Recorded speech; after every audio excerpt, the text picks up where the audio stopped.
नमस्कार मंडळी. आज मी ज्ञानेश्वरी या पवित्र ग्रंथामधील अध्याय 2 ओवी क्रमांक 91 ते 120 यांचे पठन करत आहे. ओवी क्रमांक 91. मग अर्जुना ते म्हणितले, आम्ही आजी हे नवल देखिले, जे तुवा येथ आदरिले माझारीची. याचा अर्थ मग अर्जुनास म्हणतात, आज आम्ही हे एक आश्चर्यच पाहत आहोत. या युद्धसमयी तू हे अकस्मात काय आरंभिले आहेस. ओवी क्रमांक 92. तू जाणता तरी म्हणविसी, परी नेनी वेते न संडीसी, आणि शिकवू म्हणो तरी बोलसी बहुसाल नीती. याचा अर्थ तू स्वतःला तर मोठा ज्ञानी म्हणवितोस, पण अज्ञान सोडित नाहीस.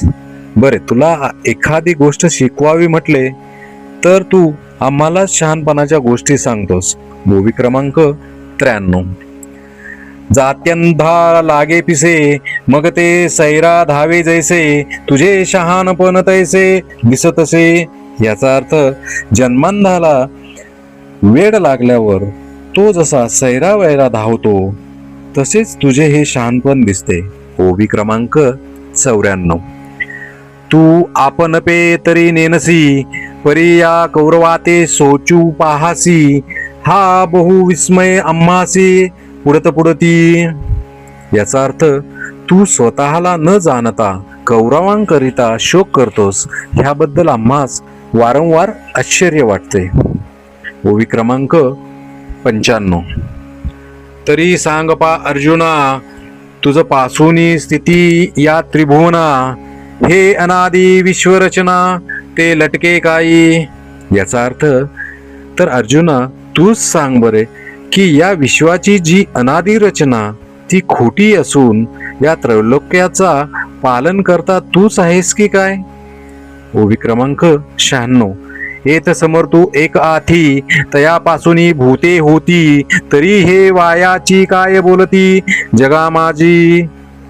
याचा अर्थ या सृष्टीत कोणी एक ऐश्वरी संपन्न ईश्वर असून त्याच्यापासून प्राणी मात्राची उत्पत्ती होते असे जे जगामध्ये म्हणतात ते सर्व खोटेच की काय. ओवी क्रमांक 97. हो का सांप्रत ऐसे झाले, जे हे जन्म मृत्यू तुवा सृजिले, आणि नाशू पावे नाशिले तुझे निकाई. याचा अर्थ तर मग आता असे झाले म्हणावायचे की जन्म मृत्यू तूच उत्पन्न केलेस, तेव्हा तूच जर त्यांचा नाश केलास तरच ते नाश पावतील की काय. ओवी क्रमांक 98. तू भ्रमलेपणे अहंकृती, यासी घातून धरिसी चित्ती, तरी सांगे काही हे होती चिरंतन. याचा अर्थ जरी भ्रूममूलक अहंकाराने ग्रस्त होऊन या कौरवांचा नाश करण्याचे तू मनात आणले नाहीस, तरी हे चिरंजीव होतील का सांग बरे. ओवी क्रमांक 99. की तू एक वदिता, आणि सकळ लोक हा मरता, ऐसी भ्रांती जने चित्ता हे ओ देसी. याचा अर्थ तूच काय तो एक मारणारा आणि बाकीचे हे सर्व मरणारे, असा भ्रम कदाचित तुझ्या चित्ताला होईल, पण ती होऊ देऊ नको हे. ओवी क्रमांक 100. अनादि सिद्ध हे आघवे, होत जात स्वभावे, तरी तुवा का सोचावे सांगे मज. याचा अर्थ अरे हे सर्व अनादि सिद्ध आहे, ते स्वभावताच उत्पन्न होऊन नाश पावणारे आहे, त्याबद्दल तू उगाच शोक का करतोस मला सांग पाहू. ओवी क्रमांक 101. परी मूर्खपणे नेनसी, न चिंतावे ते चिंतिसी, आणि तुची नीती सांगशी आम्हा प्रती.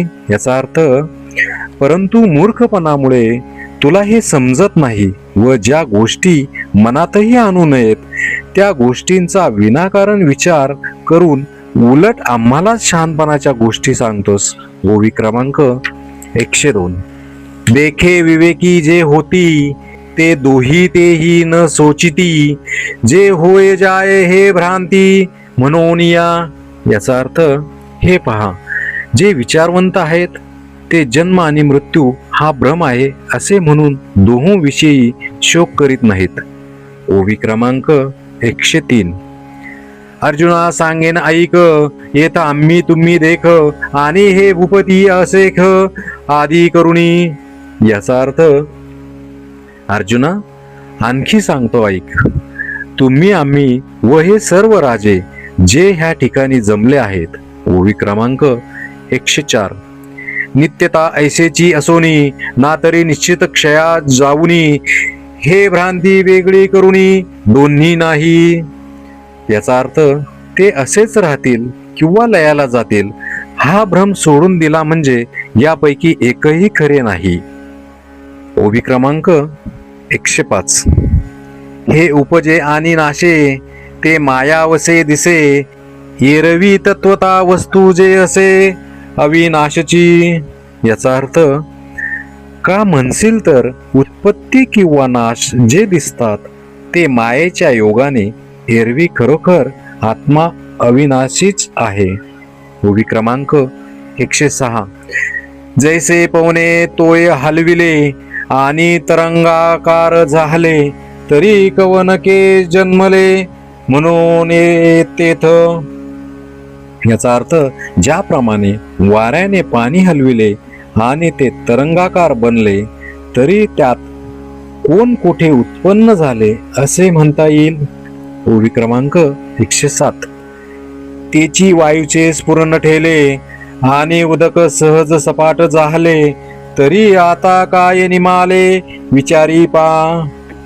याचा अर्थ, बरे तेच वाऱ्याने वाहने थांबले व पाणी स्वभावताच स्थिर झाले, तेव्हा आता त्यात कशाचा नाश झाला याचा विचार कर पाहू.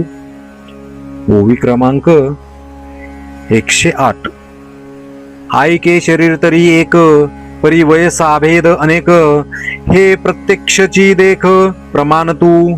याचा अर्थ, आणखी असे पहा की शरीर तर एकच असते, पण वय परत्वे त्यात देखील भेद दृष्टीस पडतात, हे प्रत्यक्षच प्रमाण आहे. ओवी क्रमांक 109. येत कौमारत्व दिसे, मग तारुण्यी ते भ्रमशे, परी देहची हान नाशे एके कासवे. याचा अर्थ, त्याच शरीरात बालपण दिसते, पुढे तेच बालपण तारुण्यात नाश पावते, परंतु त्या प्रत्येकाबरोबर शरीरच काही नाहीसे होत नाही. ओवी क्रमांक 110. तैशी चैतन्याच्या ठाई, ये शरीरांतरे होती जाती पाही, ऐसे जाणे तया नाही व्यामोह दुःख. याचा अर्थ, त्याचप्रमाणे असे पहा की आत्म्याच्या ठिकाणी अनंत शरीरे उत्पन्न होतात व नाश पावतात, असे जाणकारास मोहामुळे होणारे दुःख अनुभवावे लागत नाही. ओवी क्रमांक 111. येथ नेनावया हेची कारण, जे इंद्रिया आधीनपण, तीही आकळी जे अंतःकरण, म्हणून भ्रमे. याचा अर्थ, इंद्रियाच्या आहारी जाणे हेच हे तत्व न कळण्याचे कारण आहे. इंद्रिये मनाला विषयोन्मुख करीतात, त्यामुळे ते संभ्रमित होते. ओवी क्रमांक 112. इंद्रिये विषय सेविती, तेत हर्ष शोक उपजती, ते अंतर आपलविती संगे येणे. याचा अर्थ, इंद्रिये विषय सेवन करतात, त्यामुळे सुख दुःखे निर्माण होतात, त्या आसक्तीमुळे ते विषय मनाला भ्रम पाडतात. ओवी क्रमांक 113. जया विषयांच्या ठाई, एकनिष्ठता काही नाही, तेथ दुःख आणि काही सुखही दिसे. याचा अर्थ, ज्या शब्दाधिक विषयांच्या ठिकाणी एक स्थिती कधीच नसते, तेथे वेळेनुसार सुख किंवा दुःख दोन्हीही भासतात. ओवी क्रमांक 114. देखे शब्दाची व्याप्ती, निंदा आणि स्तुती, तेथ द्वेषाद्वेष उपजती श्रवणद्वारे. याचा अर्थ, आता शब्द विषयाची व्याप्ती पहा की जर कानांनी स्तुती ऐकली तर समाधान होते आणि निंदा ऐकली तर द्वेष उत्पन्न होतो. ओवी क्रमांक 115. मृदू आणि कठीण, हे स्पर्शाचे दोन्ही गुण, जे वपूचे निसंगे कारण संतोष खेदा. याचा अर्थ आता मऊपण व कठीणपण हे स्पर्श या विषयाचे दोन फरक आहेत. ते त्वक इंद्रियामुळे शरीराच्या संसर्गाने सुख किंवा दुःखाला कारण होतात. ओवी क्रमांक 116. भ्यासूर आणि सुरेख हे रूपाचे स्वरूप देख, जे उपजवी सुख दुःख नेत्रद्वारे.